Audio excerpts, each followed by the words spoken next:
Marcus had served the royal palace for 12 years. Every morning at sunrise, he would put on his crisp uniform, polish his brass buttons until they shined like mirrors, and take his position at the grand entrance. The other guards respected him. The servants nodded when they passed. Even some of the minor nobles acknowledged his presence with a slight smile. His life followed a perfect routine. Wake up at 5 in the morning, quick breakfast of bread and coffee, 20 minutes of physical training, then march to his post.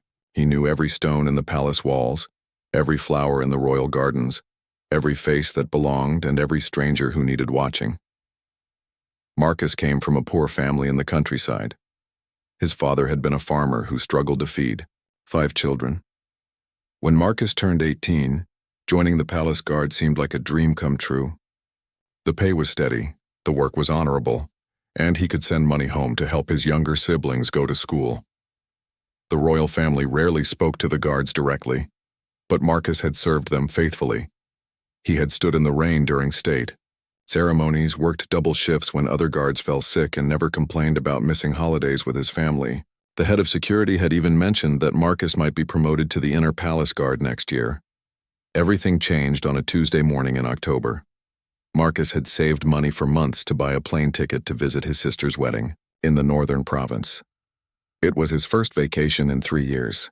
The airline had somehow upgraded his ticket to first class, probably a computer error, but Marcus was too excited to question his good luck. He had never flown first class before. The seats were massive leather chairs that reclined almost flat. Flight attendants offered him champagne before takeoff and kept bringing warm towels and gourmet meals. Marcus felt like royalty himself for those few hours. That's when he saw them. 3 members of the royal family's extended circle were also on the flight, sitting in the first-class section. Marcus recognized them immediately from his years of service. Prince Edward's cousin, Lady Catherine, was there with her husband and teenage son. They had visited the palace many times for state dinners and family celebrations. At first, Marcus simply nodded respectfully when Lady Catherine looked his way. She seemed surprised to see him but smiled politely. Everything seemed normal until her husband noticed Marcus enjoying his premium meal and comfortable seat. Lord Harrison called over the head flight attendant, a tall woman with perfectly styled hair and a practiced smile. Marcus couldn't hear their conversation, but he saw the pointing and whispering. The flight attendant kept glancing in his direction with a confused expression. Within minutes, the situation escalated. Lord Harrison's voice grew louder, though. He tried to keep it controlled. Other first-class passengers began to stare. Marcus felt his stomach drop as he realized what was happening. They wanted him removed from first class. The head flight attendant approached Marcus with an apologetic but firm expression. She explained that there had been a mistake with his ticket upgrade, and he would need to move to his original seat, in economy class. Marcus showed her his boarding pass, which clearly indicated first class, but she insisted the computer system showed an error. Marcus gathered his few belongings quietly. He had been trained never to cause scenes or draw unwanted attention. As a palace guard, maintaining dignity and composure was essential, even in humiliating situations. He walked through the curtain separating first class from economy, feeling dozens of eyes following his movement. The economy seat was cramped and uncomfortable after the luxury he had briefly experienced. The passenger next to him was eating. A strong-smelling sandwich and a baby cried loudly 3 rows behind. Marcus stared out the small window and tried to process what had just happened. He had served the royal family faithfully for 12 years. He had protected their safety, maintained their privacy, and never asked for special treatment. Yet when he had legitimately purchased and been upgraded to a first-class seat, he was removed simply because someone from the royal circle felt uncomfortable with his presence. The flight continued for 2 more hours. Marcus watched the flight attendants continue to serve champagne and gourmet meals to the first-class passengers.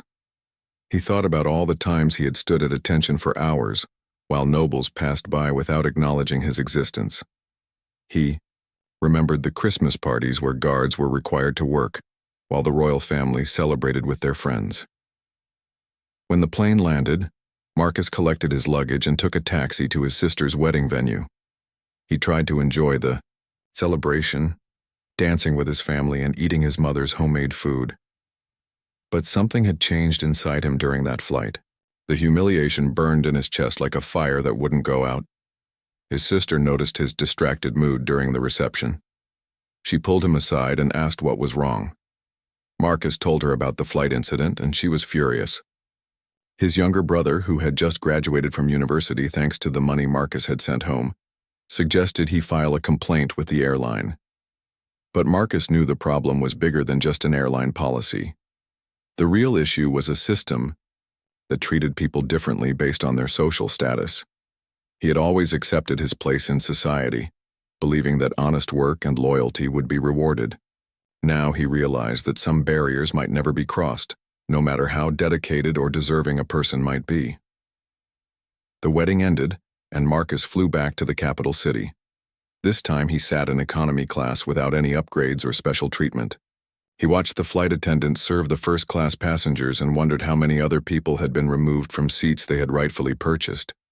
When Marcus returned to work at the palace, everything looked the same, but felt completely different. The marble floors still gleamed, the gardens still bloomed with expensive flowers, and the guards still stood at their posts with perfect posture. But Marcus now saw the invisible walls that separated the servants from those they served. He began to pay attention to things he had previously ignored: how the kitchen staff was treated differently from the gardeners, how some guards received better assignments based on their family backgrounds rather than their skills, how complaints from lower-level employees were dismissed while minor requests from nobles received immediate attention. Marcus realized that his removal from the airplane was not an isolated incident. It was a symptom of something much larger and more systematic. Marcus spent the next few weeks observing everything with new eyes. He noticed how the palace operated on unspoken rules that everyone understood but nobody discussed openly. The head butler, Mr. Pemberton, had worked there for 30 years but still used the service elevator and ate in the staff dining room, never the main halls where guests were entertained. During his lunch breaks, Marcus started talking more with other employees. Sarah, who worked in the laundry department, told him about the time she was scolded for using the main staircase when carrying fresh linens to the guest rooms. The supervisor had explained that staff should always use the back stairs, even if it meant walking twice as far and risking injury with heavy loads. Thomas, an electrician who maintained the palace's complex lighting systems, shared his frustration about safety concerns. When he had reported dangerous wiring in the servants' quarters, his requests for repairs were ignored for months. But when a single light bulb burned out in Lady Catherine's favorite sitting room, he was called to fix it immediately, even at midnight. These conversations revealed a pattern that Marcus had been blind to for 12 years. The palace had two sets of rules, one for the royal family and their circle and another for everyone else. The system worked smoothly because most employees, like Marcus had been, accepted their place without questioning why things were arranged this way. Marcus began documenting these incidents in a small notebook he kept hidden in his locker. Wrote down dates, times, and details of unfair treatment he witnessed. A kitchen worker fired for eating a single apple from the royal orchard. A gardener's son denied a scholarship program that was supposedly available to all palace employees. Children. A maid reduced to part-time work after she was seen talking to a visiting journalist. The more Marcus investigated, the more he realized that his airplane incident was connected to a much larger problem. The royal family and their associates had created an invisible barrier around themselves.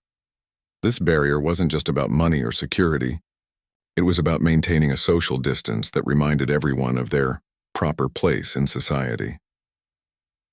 3 weeks after returning from his sister's wedding, Marcus witnessed something that pushed him over the edge. A new guard named David had been hired to replace someone who retired. David was young, enthusiastic, and eager to prove himself worthy of the position. During a formal dinner for foreign diplomats, David was assigned to monitor the service entrance. An elderly woman approached, claiming to be the grandmother of one of the kitchen staff. She wanted to deliver a birthday gift to her granddaughter who was working late that evening. David followed protocol and asked the woman to wait while he verified her identity and got permission for her to enter. The head of security was busy with the formal dinner, so the process took longer than usual. The elderly woman, who had arthritis and was using a walking stick, stood outside in the cold evening air for over an hour. When Marcus learned about the situation, he offered to bring the woman inside to the warm security office while they completed the verification. But the protocol manual was clear. Unauthorized individuals could not enter the building under any circumstances, even the security office. The woman's granddaughter finally came outside during her break and confirmed her grandmother's identity. But by then, the elderly woman was shivering and had developed a bad cough from standing in the cold. The granddaughter was upset and embarrassed that her grandmother had been treated this way. Marcus helped the elderly woman to a chair and brought her hot tea from the staff kitchen. As he listened to her labored breathing, he thought about his own grandmother who had passed away the previous year. She had been proud that Marcus worked at the palace, often telling neighbors about her grandson who protected the royal family. What would his grandmother think if she knew how another elderly woman had been treated at the same palace? The irony was bitter. Marcus spent his days protecting people who lived in ultimate comfort and luxury, while ordinary citizens like this grandmother were left standing in the cold because of rigid rules that prioritized protocol over basic human kindness. That night, Marcus couldn't sleep. He kept thinking about the connections between his airplane experience and the elderly woman's treatment. Both situations involved people being excluded or mistreated because they didn't fit into the expected social categories. Marcus began researching the palace's history and discovered that many of the current policies had been established decades ago during a time when social hierarchies were even more rigid. Some rules made sense for security purposes, but others seemed designed mainly to maintain class distinctions. He learned that the palace employed over 500 people in various departments. Most of them came from working-class families and depended on their jobs to support their relatives. This created a situation where employees were afraid to speak up about unfair treatment, knowing they could be easily replaced. Marcus also discovered that the palace received significant public funding. Through government subsidies and tax exemptions, citizens were essentially paying for an institution that treated many of its own employees poorly and maintained barriers that prevented social mobility. The more Marcus learned, the more he felt a responsibility to act. His military training had taught him that leadership meant protecting those who couldn't protect themselves, but he also knew that challenging the system directly could cost him his job and ruin his ability to support his family. Marcus decided to start small. He began volunteering his own time to help fellow employees navigate the palace's bureaucracy. When Sarah needed to request time off for her daughter's surgery, Marcus helped her fill out the complex paperwork and identify the right supervisors to contact. When Thomas continued to have his safety reports ignored, Marcus used his connections with the security department to escalate the concerns through different channels. The dangerous wiring in the servants' quarters was finally repaired after Marcus framed it as a potential security risk rather than just an employee safety issue. These small actions helped individual people, but Marcus realized they didn't address the root causes of the problems. The system itself needed to change, but that would require someone to take a much bigger risk. Marcus thought about his sister's wedding, where his family had celebrated his sacrifices and dedication to his job. They were proud of his position at the palace, but they didn't know about the daily humiliations and injustices he witnessed. They couldn't imagine that the institution he served might not deserve his loyalty. Late one evening, while walking through the palace gardens after his shift, Marcus made a decision that would change everything. He would document the systematic problems he had discovered and find a way to bring them to public attention. The risk was enormous, but the alternative was to spend the rest of his career enabling a system that treated people unfairly based on their social status. Marcus knew he needed to be extremely careful about his next steps. Palace security monitored employee activities closely, and any suspicious behavior could result in immediate termination and possible criminal charges. He decided to use his days off to research legal protections for whistleblowers and gather more evidence about the systematic problems. The public library became Marcus's second home. He spent hours reading employment law books, studying cases where workers had successfully challenged unfair practices, and learning about journalists who specialized in investigating institutional corruption. The librarian, an elderly man named Professor Wilson, noticed Marcus's intense research and offered to help him navigate the legal databases. Professor Wilson had been a labor rights attorney before retiring to work at the library. When Marcus carefully explained his situation without revealing specific details about the palace, the professor understood immediately. He had seen similar cases where large institutions used their power and prestige to maintain unfair employment practices. Under Professor Wilson's guidance, Marcus learned about documentation requirements, legal protections for employees who report wrongdoing, and the importance of having multiple sources to verify any claims. The professor also warned Marcus about the personal costs of challenging powerful institutions. Marcus began building his case methodically. He created a secure email account using a computer at the library and started reaching out to former palace employees. Many were reluctant to speak, fearing retaliation even years after leaving their jobs. But some were willing to share their experiences confidentially. Elena, who had worked in the palace kitchen for 8 years, told Marcus about the discriminatory promotion practices. Despite having excellent performance reviews and additional culinary training, she was repeatedly passed over for supervisory positions that were given to less qualified candidates who had family connections to current supervisors.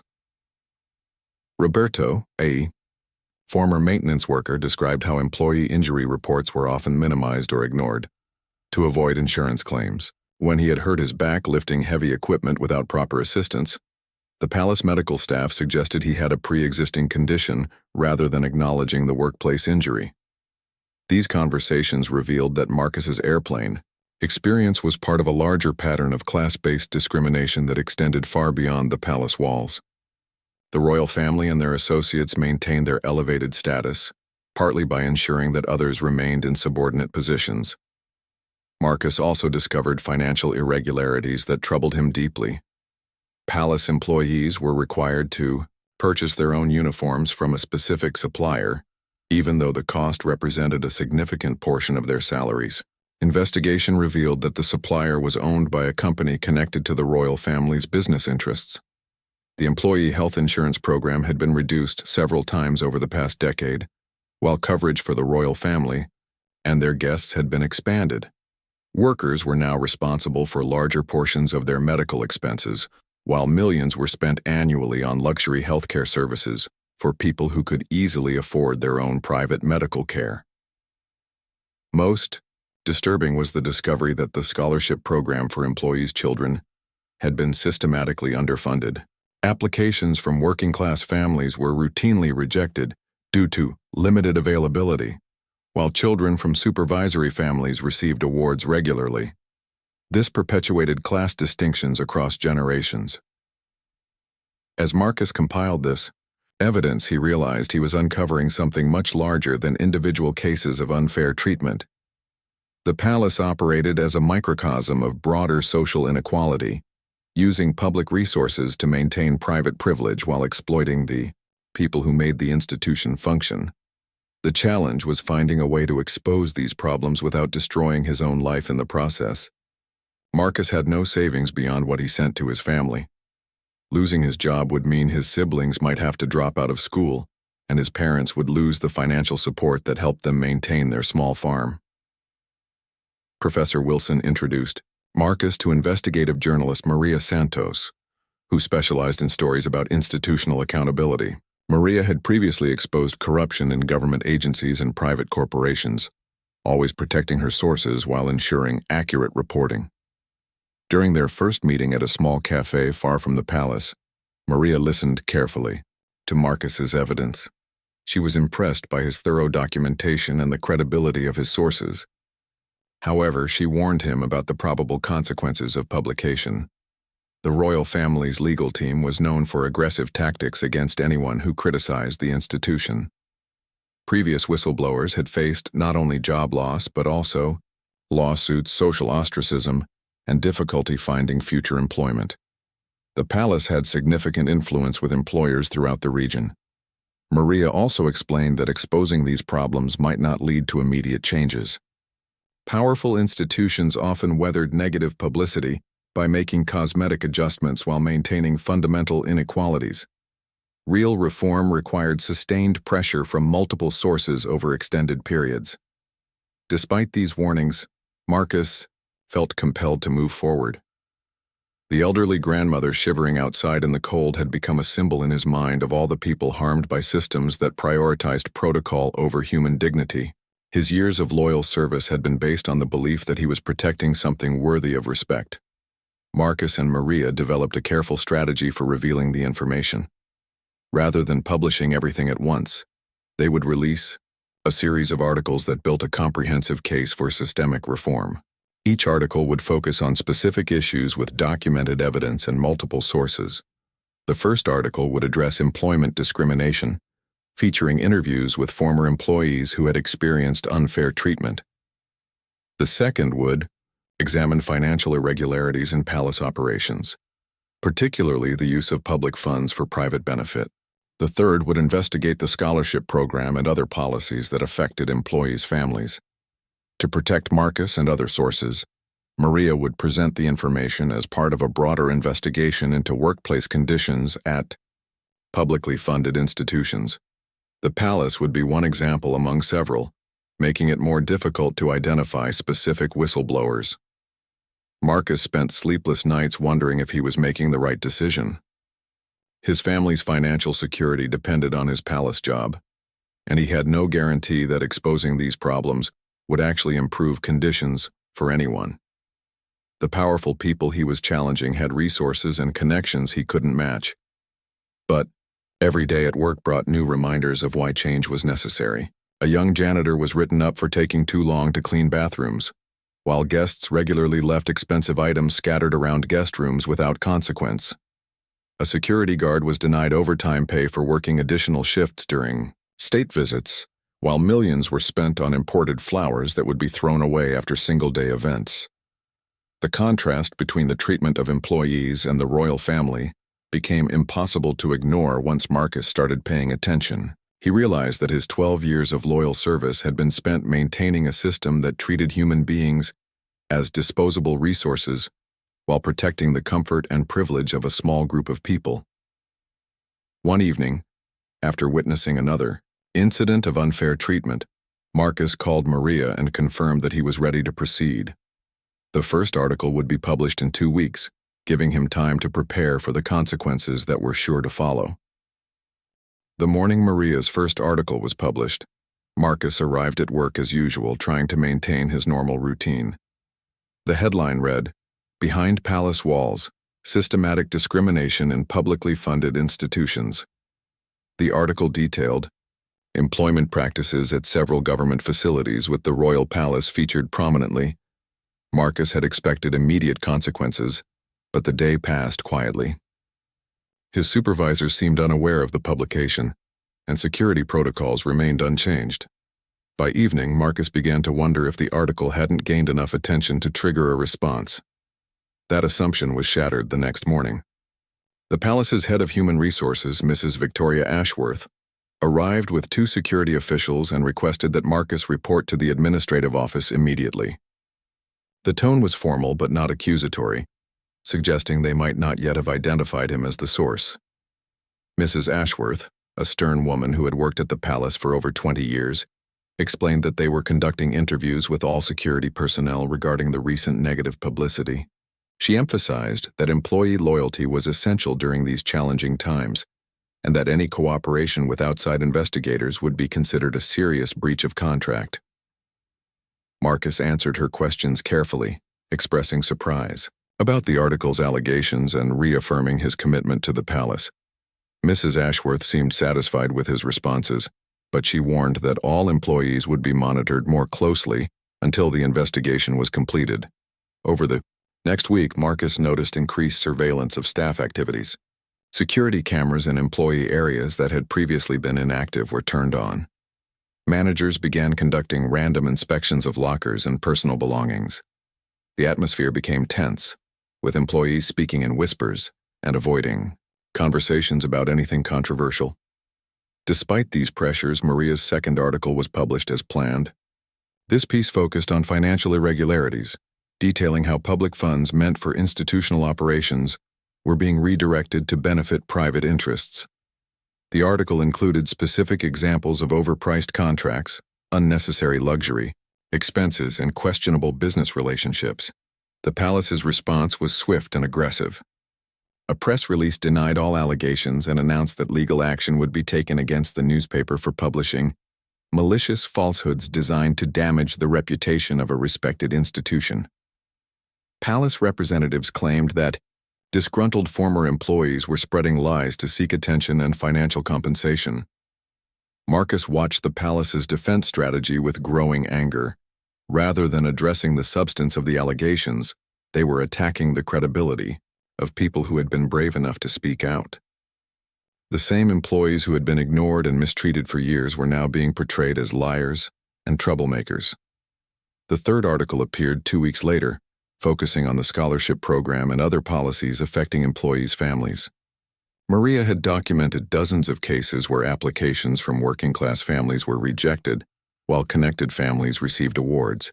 The evidence included internal emails and budget documents that showed the systematic nature of the discrimination. This article hit particularly close to home for Marcus, whose own siblings had been denied scholarship opportunities despite excellent academic records. He remembered his parents' disappointment when the rejection letters arrived, and their acceptance of explanations about limited funding and highly competitive selection processes. The palace's reaction to the third article was more personal and threatening.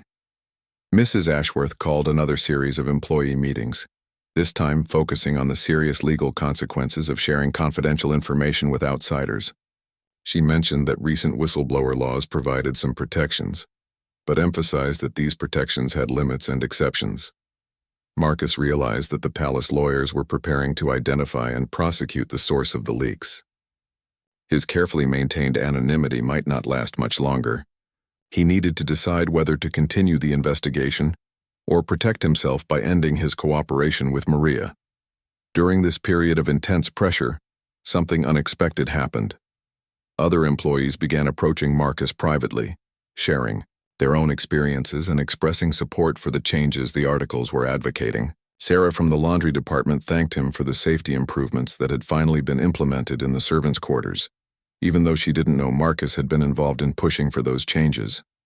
Thomas the electrician mentioned that he had been contacted by a labor rights organization that was offering free legal assistance to palace employees who had experienced discrimination or unsafe working conditions.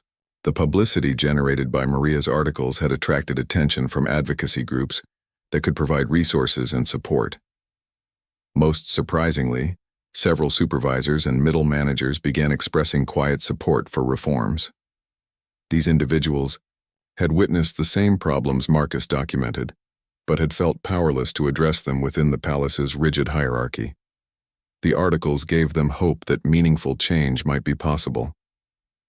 Marcus also received an unexpected visitor at his apartment one evening. David, the young guard who had been involved in the incident with the elderly grandmother, knocked on his door looking nervous and conflicted. David explained that he had been questioned extensively about the grandmother incident after it was mentioned in one of Maria's articles. The palace investigators seemed convinced that David had provided information to the newspaper, and they were pressuring him to identify other employees who might be cooperating with outside journalists. More importantly, David revealed that other guards were being asked to report on their colleagues' activities and conversations.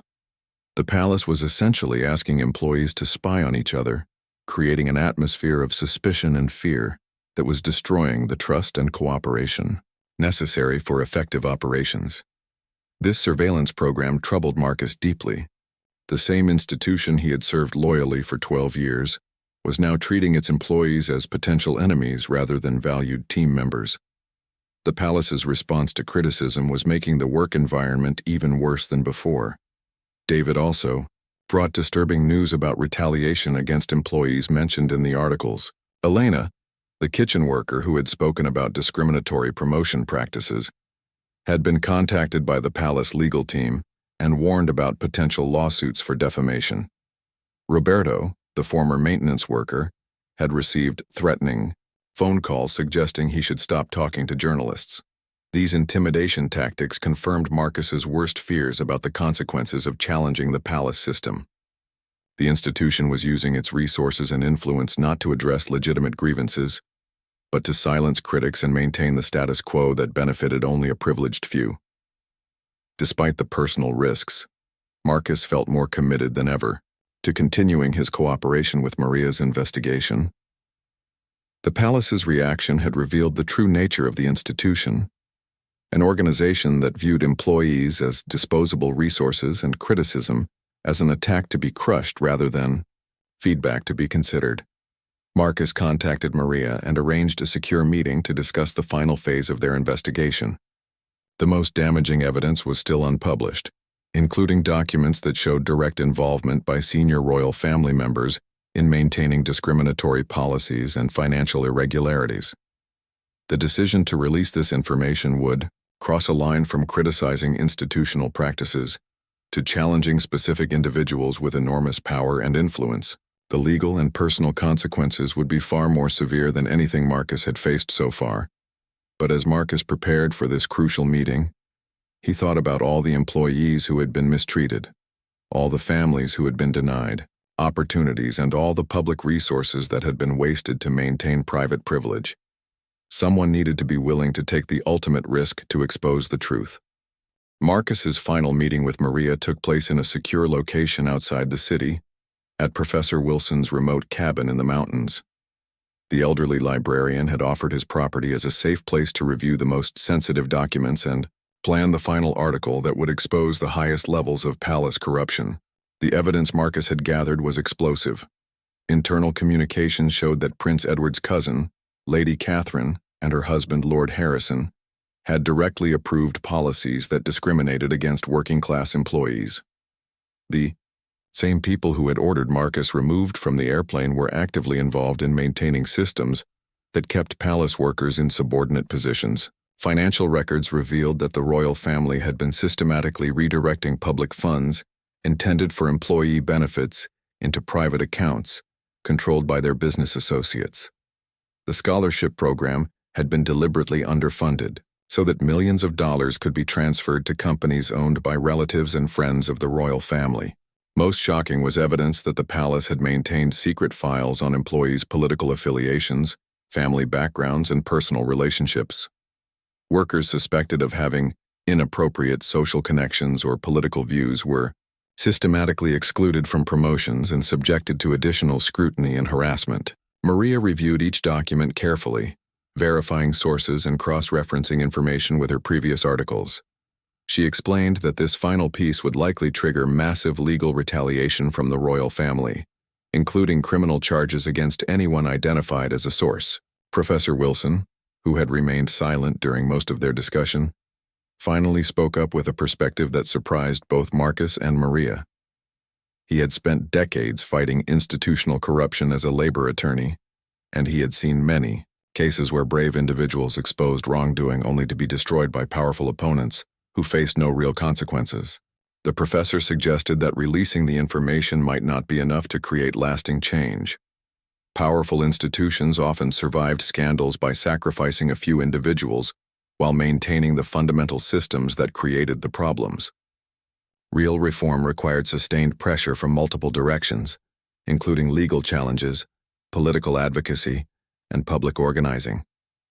However, Professor Wilson also acknowledged that sometimes a single revelation could trigger broader movements for change. The civil rights movement, labor organizing efforts, and government transparency initiatives had all been sparked by individuals who risked everything to expose injustice. Marcus spent the night at the cabin, unable to sleep as he wrestled with the decision. Publishing the final article would almost certainly end his career and expose him to criminal prosecution. The palace's legal team would spare no effort to destroy his reputation and ensure he faced the maximum possible consequences for his actions. But remaining silent meant allowing the system to continue harming innocent people. The elderly grandmother who had been forced to wait in the cold was just one example of how the palace's discriminatory policies affected real human beings. Thousands of current and former employees had been mistreated, and future workers would face the same injustices. In the morning, Marcus made his decision. He would provide Maria with all the remaining evidence, regardless of the personal consequences. However, he requested that the article be delayed for 2 weeks, giving him time to arrange his personal affairs and prepare his family for what was about to happen. Marcus returned to work, knowing it would likely be his final weeks as a palace guard. He used this time to document additional evidence and ensure that other employees would have resources and support after the article was published. He connected Sarah, Thomas, David, and others with the labor rights organizations that had expressed interest in helping palace workers.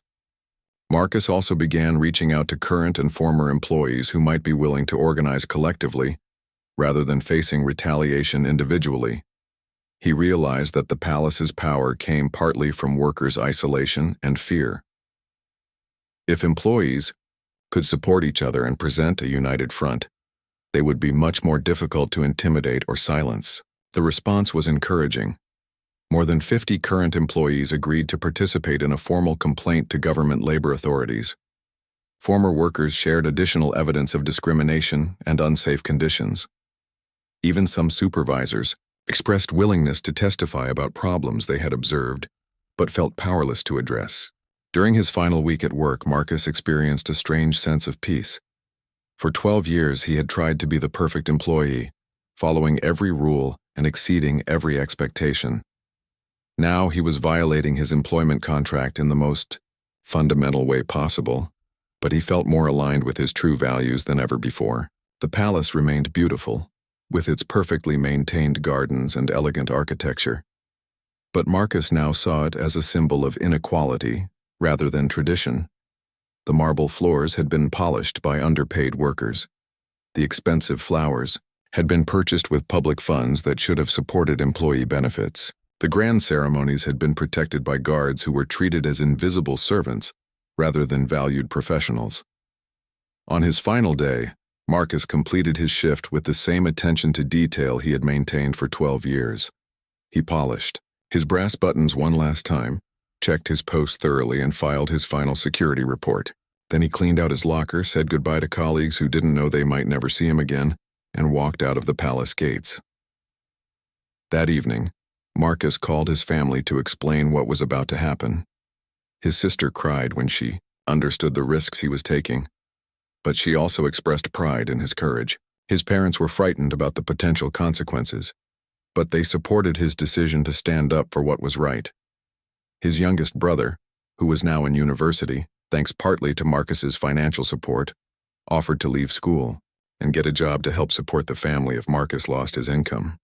Marcus was deeply moved by this offer, but he insisted that his brother continue his education. Creating opportunities for the next generation was part of what made his sacrifice worthwhile. Marcus spent his last night as a palace employee writing letters to colleagues, explaining his actions and encouraging them to continue working for positive change. He knew that many would view him as a traitor who had betrayed the institution that had given him a career and a purpose.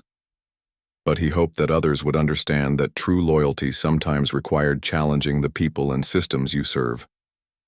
The next morning, Maria's final article was published with the headline, "Royal Corruption Exposed. Secret Documents Reveal Systematic Abuse of Public Trust."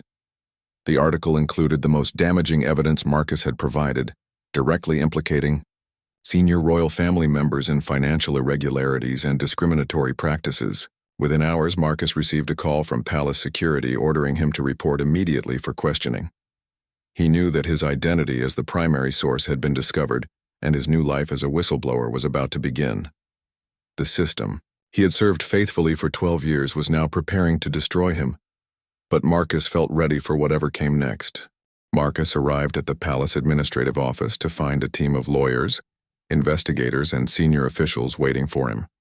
Mrs. Ashworth was there, along with the palace's chief legal counsel, 2 representatives from the royal family's private security firm, and a government prosecutor who specialized in cases involving classified information and breach of contract. The questioning lasted 6 hours. They presented evidence that Marcus had been identified through digital forensics analysis of the leaked documents, witness statements from employees who had seen him researching legal issues, and surveillance footage showing him meeting with individuals connected to the newspaper investigation. Marcus had prepared for this moment with Professor Wilson's guidance. He acknowledged his role in providing information to journalists, but he emphasized that his actions were motivated by concern for fellow employees and proper use of public resources. He had documented evidence of genuine wrongdoing that needed to be addressed through proper channels. The palace's legal team was not interested in his motivations. They presented him with a lawsuit for breach of contract, theft of proprietary information, and defamation of the royal family. The financial penalties alone could bankrupt Marcus and his family for life. Criminal charges were also being considered that could result in several years in prison. However, the legal landscape had changed dramatically in the 24 hours since Maria's final article was published. Government officials, opposition political parties, and civil rights organizations had all demanded investigations into the allegations. The newspaper was receiving additional evidence from other sources, suggesting that the problems extended beyond what Marcus had originally documented. Most significantly, public opinion was shifting in favor of the whistleblowers rather than the palace. Citizens were outraged to learn that their tax money had been used to maintain discriminatory employment practices and fund luxury expenses for wealthy individuals who already had enormous personal wealth. Social media campaigns supporting Marcus and other palace employees went viral within hours. The hashtag #DarnPalaceJustice began trending as people shared their own experiences with institutional discrimination and class-based mistreatment. Marcus's story resonated with millions of working people who had faced similar humiliations and unfair treatment. Labor unions that had been trying to organize palace workers for years suddenly found employees willing to speak openly about their experiences. The isolation and fear that had previously protected the palace's discriminatory practices began to crumble as workers realized they had widespread public support. 3 days after his interrogation, Marcus received unexpected news. A coalition of civil rights organizations had filed a class action lawsuit on behalf of current and former palace employees, claiming systematic violations of employment law and civil rights. The lawsuit sought not only financial compensation for affected workers, but also court-ordered reforms to ensure fair treatment in the future. More importantly, government auditors announced a comprehensive investigation into the palace's financial practices and use of public funds. Parliament scheduled hearings to examine whether the royal family should continue receiving public subsidies if they could not demonstrate responsible management of taxpayer money. Marcus found himself at the center of a national debate about class privilege and accountability. Television interviews, newspaper profiles, and documentary filmmakers all wanted to tell his story. He was careful to emphasize that his actions were not motivated by personal grievance, but by a belief that institutions serving the public should treat all people with dignity and respect. The palace's initial strategy of intimidating and silencing critics backfired spectacularly. Each threat and lawsuit generated more negative publicity and brought additional whistleblowers forward. Former employees who had remained silent for years began sharing their experiences, creating an avalanche of evidence that the palace could not contain or discredit. Lady Catherine and Lord Harrison, the same individuals who had ordered Marcus removed from the airplane, became symbols of entitled arrogance in the public imagination. Their attempts to maintain their privilege by excluding and humiliating working people represented everything that citizens found objectionable about hereditary class systems. The financial investigation revealed corruption far beyond what Marcus had initially documented.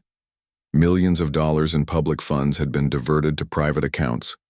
Construction contracts had been awarded to companies owned by royal family members at inflated prices, and employee pension funds had been raided to pay for luxury renovations. As the scandal grew, Marcus faced a difficult personal situation.